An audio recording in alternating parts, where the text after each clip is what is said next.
So and welcome back to my channel. So kumusta naman kayo guys? Ayan, panibagong araw, panibagong bukas, bagong pag-asa.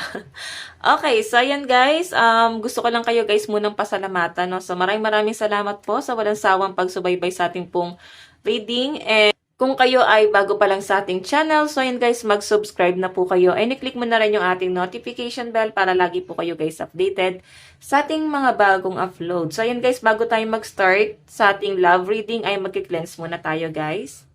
Para sa inyong energy, no?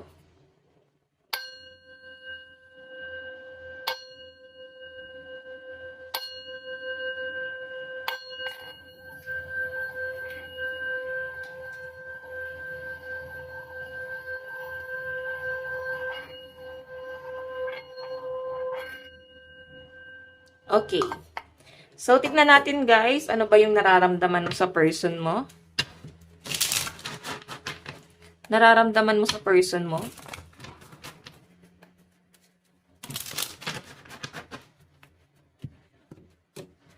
Okay. Ano yung nararamdaman mo sa person mo?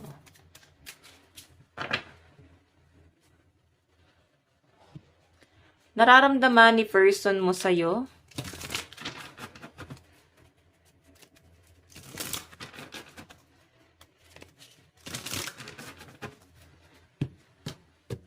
Okay.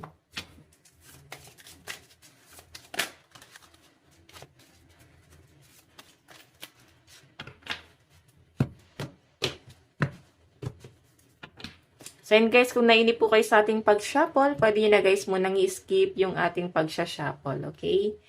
So, hayan. Tignan muna natin guys yung energy ni person. Okay, unahin muna natin yung energy niya. Ano yung nararamdaman niya sa inyo ngayon? Okay, nararamdaman ni person mo sa'yo. 3 of Wands, nag-aantay. Parang feeling niya, konting panahon at oras na lang siya. Siguro kayo ay LDR. Na parang konting panahon na lang yung magkasama kayo. Tapos siguro hindi pa kayo guys nagkakasundo. Kasi nag-aantay siya rito. Okay, ayan no. May calendar doon, puro X. Siguro hindi kayo guys nagkakasundo.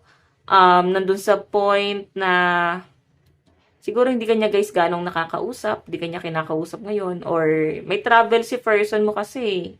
So, siguro nagbabiyahe siya or magbabiyahe. Okay? So, nararamdaman niya sa inyo ngayon guys. Siguro, ito'y literal na nag-aal sa balutan ka na dito sa relationship na to. Siguro ikaw ay umaalis na. Okay? Nararamdaman niya na siguro guys yung unti-unting pag-alis mo. Ngayon ay maaaring sinisimulan mo na yung pag-iwas mo guys. Kasi nandun ka sa point na mas iisipin mo na yung peace of mind mo. Mas inisipin mo na mag-grow, no? Siguro sa paglipas ng mga araw, hindi talaga guys kompleto na hindi kayo guys nagkakasundo talaga. At nararamdaman din guys ni person mo yan. So, paano kanya tignan ngayon? 2 of Wands. Puro pag-aantay. Siguro, tinitignan niya rito is kung moving forward ka na ba. Nakikita niya at nararamdaman niya sa inyo na maaaring hindi niya rin kontrolado yung isip mo or sitwasyon mo kung paalis ka ba or mag-i-stay ka dito sa relationship. Ganun yung nasa sense ko rito. Ayan, malakas ang energy ng Aries. 2 of Wands. Okay, and ayan, puro Wands. Aries, Leo, Sagittarius. So, siguro guys, gusto mo siguro na magbiyahe kayo ng person mo. Gusto mo na magkaroon kayo ng bonding. Pero ito guys, hindi mo nakukuha. And si person mo, siguro sinabi mo yan sa kanya, tumatatak sa isip niya na magbiyahe kayo, magkaroon kayo ng bonding. Hindi nga lang talaga guys nangyayari. Kasi busy siguro si person mo. Pinaparamdam niya talaga sa inyo. Parang gantihan yung nangyayari. Oo, siguro wala kang time dati, tapos ginagantihan ka niya. Gusto niyang maramdaman mo kung ano yung naramdaman niya nun. Okay, so pangit yung ganito guys kasi hindi naman dapat nagagantihan eh. Hindi naman dapat pinaparamdam din sa inyo ni person kung ano yung pinaramdam mo. Siguro kasi meron kang dahilan kung bakit ginawa mo yon. Parang lagi ka umiiwas kasi nararamdaman mo na parang hindi siya guys ganun focus sa inyong relationship. Okay, so tignan natin. Ano yung magiging action ngayon ni person? Lalo ngayon parang wala kayong communication. Judgment. Diba? Parang ikaw pa yung sisihin nito. Buisit na to. Parang ikaw pa yung sisisihin niya kasi judgment eh. Or pwedeng nafe-feel mo, ayan, no, pinangangaralan siya guys ng pamilya niya. Nakikinig siya guys sa mga suhol.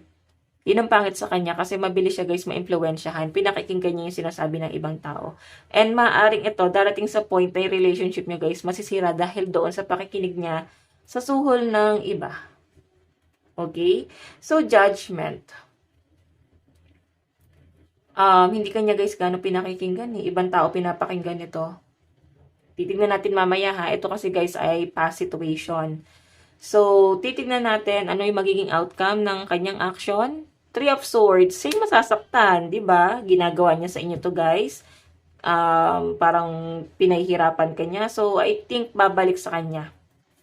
Lahat ng pahirap na ginagawa niya. Babalik yan guys sa kanya. Okay? And sa pinapakita sa akin guys, nararamdaman mo siguro na baka may third party. Or baka meron na siyang iba.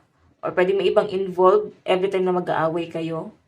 So, kung makikita mo, Three of Swords, siya yung may i-stuck sa sitwasyon, sa ginagawa niya. Siya yung may iwan dito mag-isa. Kasi ikaw, nakikita ko matatauhan kay parang feeling mo, napapamukha niya sa inyo yung mga masasakit na nangyayari. Bottom of the deck, Queen of Swords, Page of Pentacles, Four of Cups. Siguro guys, si person mo, meron siya guys sinusuportahan. Siguro may nauna siyang family and isa rin to guys sa naging alitan nyo. Siguro meron siyang sinusuportahan. Past person, pwede may anak sila doon. May anak siya doon. Ayan, may big amount of money. So, siguro, justice, Ten of Swords. So, yun nga guys, maaaring sa sustento yung nagiging usapan nila. Okay, and siguro wala naman sa inyo yun guys. Yun nga lang yung nagiging dating sa kanya. So, moving forward at masakit yung nangyayari sa inyo guys. So, gusto mo na guys makarecover sa mga masasakit na nangyayari sa buhay mo ngayon. Okay? So, titignan natin. Guys, malakas po ang energy ng air sign, Aquarius, Gemini, Libra, Aries, Leo, Sagittarius. Dito sa side ni person. Ayan, meron ding earth sign, Capricorn, Taurus, and Virgo.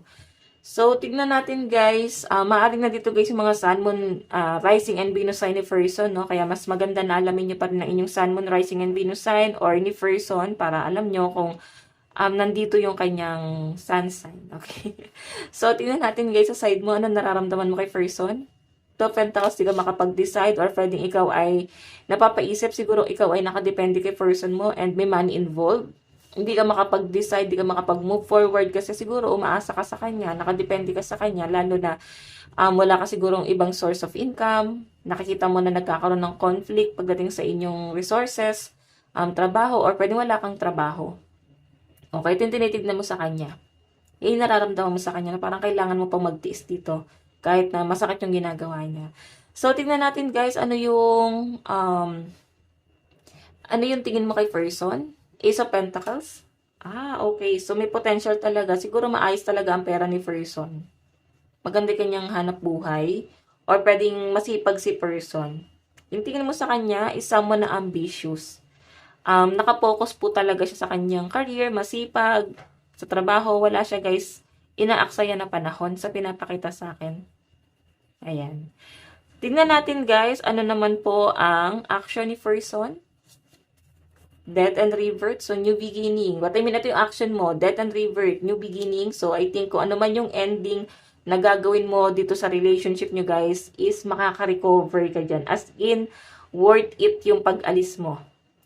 Okay? At parang worth it yung healing na nangyari sa buhay mo, sa pinapakita sa akin guys. And, alam mo yun, death and revert kumbaga nararanasan mo lang talaga tong masakit na to.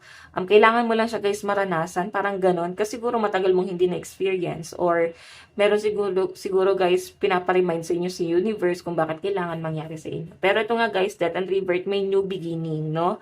Maganda to para sa inyo. Kung akala mo is hanggang dyan ka na lang, kung akala mo is habang buhay ka na lang nakadepende kay person, kung akala mo is siya yung parabang Ace of Pentacles mo, hindi guys, may new beginning. So, yung action mo rito guys, makaka-recover ka. Hindi yan guys matagal, no? Makakaalis ka dun sa pighati, sa pagka-stuck mo, kung saan kanya nilagay. Tignan natin guys, ano naman yung inyong magiging outcome. Eight of Swords, siya naman siguro guys yung mahihirapan dito. Kasi Eight of Swords, ito siya, ito ka. 'Di ba? Kumbaga, para kayo nagmi-mirror.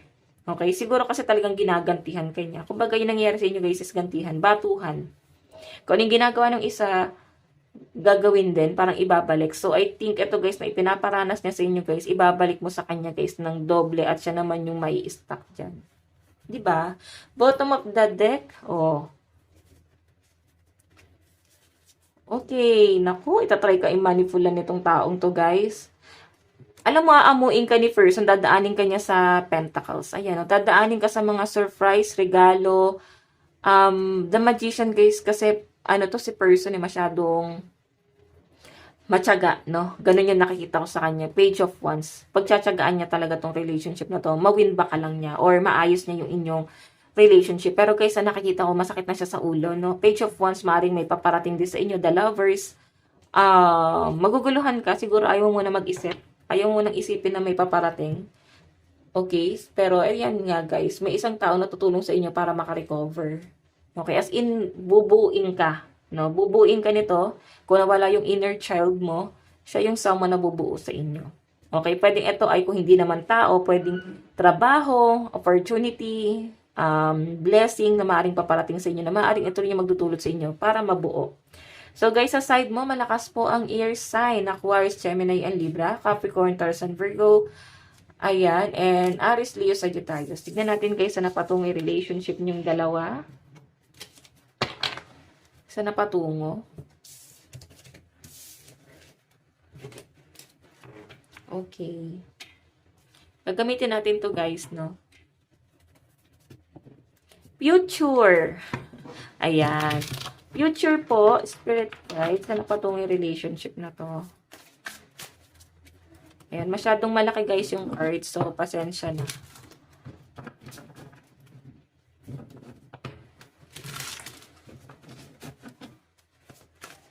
Future po, spirit guide, meron tayong, wow, the Hermit.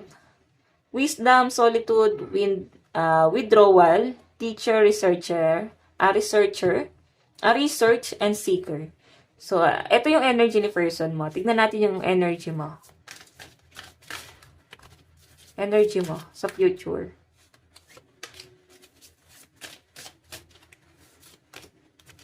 Three of Pentacles, diba? May tumutulong sa inyo guys so para makalis ka sa sitwasyon mo. Ito guys, collaboration, teamwork, skill, creating, building, and plan. So, I think mas magpo-focus ka sa career mo, sa kaperahan mo, si person mo, ito yung energy niya. Sa future, wisdom, solitude, withdrawal, teacher, and research. Secret. Patuloy niya guys, hinahanap yung sarili niya. Okay? Patuloy niya guys, hinahanap yung worth niya. Gusto niya ulit ma-experience yung love. Siguro, hindi niya yan guys na-feel sa inyo. That time, hinanap niya sa ibang tao, tapos nag-fail siya. Kaya siya guys, parang babalik. Okay? Bumabalik siya sa inyo. Ito na nga guys, na nakikita ko dito, si person mo may inaaral siya. Siguro siya ay nag-teacher. Ayun, may teacher kasi. Or pwedeng sa bangko. Yun yung nafe-feel ko. Or magaling siya sa math. Three of Pentacles. Ayan guys, huwag kang mag-alala. Kung ikaw ay lugmok, may mga taong tutulong sa inyo na makaalis sa sitwasyon mo. Sa pagka-down, pagka-stuck, future, Page of Pentacles, new abundance, no? New opportunity na maaaring paparating sa inyo guys. Financial opportunity, news about money, new venture. Okay, in the near future. So, napatungo spirit guide. Di ba? Yan si person, no? Ten of Swords. Ending, pain, defeat, failure, betrayal, and ruin. So, nararanasan niya, or pwedeng ito guys, naiisip niya parang siya yung sumira sa buhay niya. Oo, siya yung sumira sa ano niya eh. Sa diskarte niya sa buhay. Hindi lang guys dahil sa relationship niyo na nagkaroon na kayo ng ending. Ito ay dahil din guys, pwedeng karma yung nangyayari sa kanya. Pwedeng sobrang taas ng expectation niya. Kung maalala nyo guys, kung anong tingin mo sa person mo is Ace of Pentacles, mataas ang ambisyon niya. So, I think lumagapak siya ngayon. Okay? So, tingnan natin. Oh. Diba? So, sa pinapakita sa akin guys, ikaw, maaring siya, maganda yung kaperahan niya noon. Ngayon, tapos ikaw naman guys, talagang walang-wala. Bumabaligtad siya guys. Okay, siya naman yung walang-wala. Ikaw naman dito guys, yung patuloy yung pag-grow mo. At tuloy-tuloy pa kasi may mga tumutulong. Okay, may mga taong handang sumuporta sa inyo. Nakakatuwa guys kasi nahanap mo yung right path mo. Okay? So, nahanap mo kung ano talaga yung gusto mo, yung passion mo. Marami opportunity. Alam mo, huwag ka mawala ng pag-asa kasi nandito yung Six of Wands, victory, triumph, leadership, advancement, and achievement. Marami kang ma-achieve. Iba sa inyo possible nagbabalik sa eskwela or mag-aaral ka sa future. Pwede ikaw ay accountancy or pwede si person yan. May ganun ako nafe-feel. Okay? Grabe yung struggle mo sa pera before. Ayan o, nandun kasi yung tubig. Grabe yung struggle mo sa pera. Talagang dumating ka sa point na nagkaroon guys ng ups and down. Hindi siya guys ganun ka-stable. Pero ngayon guys, mas naaral mo or nakita mo na kung saan aspeto ka pala swerte. Tingnan natin. Mensahe ni person. I knew exactly what I was doing. So, matigas pa rin talaga ulo nito, guys. Hindi ka mananalo sa pakikipag-debate dito. Kasi meron siya, guys, pinapanindigan. Tingnan natin. You were the best thing in my life. Ibig sabihin, ikaw lang talaga, guys, yung nagpa-experience sa kanya ng totoong pagmamahal. Ikaw lang yung nagmahal sa kanya. Ikaw lang, guys, yung parang nag-asikaso siguro sa kanya. Nag-alaga. Hindi niya yan, guys, siguro na-experience sa iba. Yung sweetness na ginawa mo. So, tingnan natin. Meron tayong I will wait for a sign from you. So, inaantay ka niya, guys. Hindi siya, guys, gagawa ng action kasi gusto niya magkaroon, guys, ng para bang makakita siya ng maliit na chance na parang inaantay mo siya or parang magkaroon na lang ng himala na parang bigla na lang kayo mag-usap. Nahihiya siguro to. Yes, parang hiyang-hiya yung energy. Tingnan natin mensahe niya sa'yo, I want to feel that way again. Kagaya ng sabi ko kanina guys, ikaw lang ang nagparamdam sa kanya ng totoong pagmamahal. At gusto niya ulit maramdaman yun guys. I know, I wish I had treated you better. Hindi kanya guys tinrato ng tama eh. Diba? Siguro minaliit kanya talaga. Diba? Minaliit kanya ng sobra-sobra dahil ito lang yung kakayahan mo noon. Akala niya hanggang dun ka lang. Akala niya hindi ka na guys makakaahon sa buhay. And nagkakamali siya guys. Kasi pinapakita sa akin, makukuha mo yung stability. Kung ikaw naman guys ay nandun pa lang sa sitwasyon, ayan, wag ka daw guys mawala ng pag-asa kasi makaka-recover ka yan. Lalo na malakas ang energy ng mga earth sign. Capricorn, Taurus, Virgo, Aries, Leo, Sagittarius, Aquarius, Gemini, Libra. Okay? Kung hindi kanya guys pinahalagahan, wag nyo na guys masyadong isipin kasi may mas magandang mangyayari sa buhay mo. Patayaan mo siya. Siya rin guys yung kusang hahabol. Okay, so guys, ito lang naman po ang inyong love reading. Hanggang sa muli. God bless and love you all. Thank you.